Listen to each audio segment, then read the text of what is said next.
আসসালামু আলাইকুম। আশা করি সবাই ভালো আছেন। আলহামদুলিল্লাহ আমিও ভালো আছি। তো আজকে আমি তৈরি করব দুধ চিতই পিঠা। তো তার জন্য আমি প্রথমে এখানে গরম পানি না, কিন্তু আমি এখানে গরম ভাতের মাড় নিয়েছি। তো মাড়টাতে এখানে শুকনা চালের গুঁড়া দিলাম আর লবণ দিলাম, দিয়ে এখন সুন্দর একটা স্মুথ একটা ব্যাটার তৈরি করে নেব। আমার ব্যাটার তৈরি করা হয়ে গেছে। এখন আমি তাওয়া বসিয়ে দিয়ে চুলার মধ্যে ফুল হিট দিয়েছি যেন তাওয়াটা খুব সুন্দরভাবে গরম হয়। তো আমার তাওয়াটা গরম হয়ে গেছে। এখন আমি সেই ব্যাটারটা দিয়ে দিলাম। ওখানে ব্যাটারটা দিয়ে আমি যে ঢাকনা দিয়ে ঢেকে দিলাম। তো চিতই পিঠা বানানোর জন্য কিন্তু মাটির তাওয়া অবশ্যই জরুরি, আর মাটির ঢাকনা, তাহলে চিতই পিঠাগুলো খুব সুন্দরভাবে হয় এবং তাড়াতাড়ি উঠে যায়। তো এই যে আমার চিতই পিঠাটা প্রথমবারের মতো বিসমিল্লাহ খুব ভালো হয়েছে। তো আমি দ্বিতীয়বারেও দিয়ে দিলাম, ঢাকনা দিয়ে দিলাম। তো আমার দ্বিতীয় পিঠাটাও মাশাআল্লাহ খুব সুন্দর ফুলছে।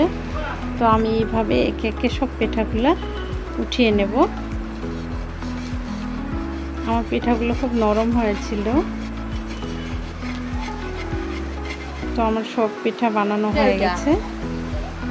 এই যে আমার সব পিঠাগুলো, আর এই যে হাত দিয়ে দেখিয়ে দিচ্ছি কতটা নরম, দেখে নিশ্চয়ই বুঝতে পারতেছেন কতটা নরম হয়েছে। আমি আগে কিন্তু চিতই পিঠা করতে পারতাম না, এখন খুব সুন্দর পারি। তো এই যে আমি দুধ গরম করতে বসিয়ে দিয়েছি, এখানে এখন চিনি দিয়ে দিলাম।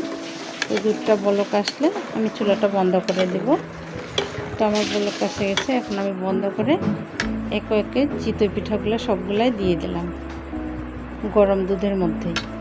দুধ কিন্তু ঠান্ডা করিনি, গরম দুধের মধ্যেই দিয়ে দিলাম, কিন্তু চুলা বন্ধ আছে। তো এই যে আমার চিতই পিঠাগুলো দেওয়া হয়ে গেছে।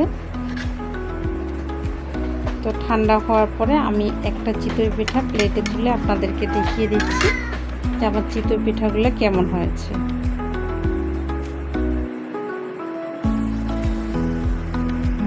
এই যে আমার চিতই পিঠাটা কত সুন্দর নরম হয়েছে, খুব তাড়াতাড়ি কেটে যাচ্ছে।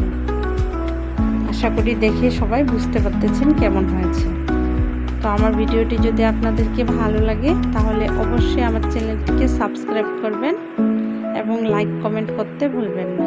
তো আজকের মতো এই পর্যন্তই। সবাই ভালো থাকবেন, সুস্থ থাকবেন। আল্লাহ হাফেজ।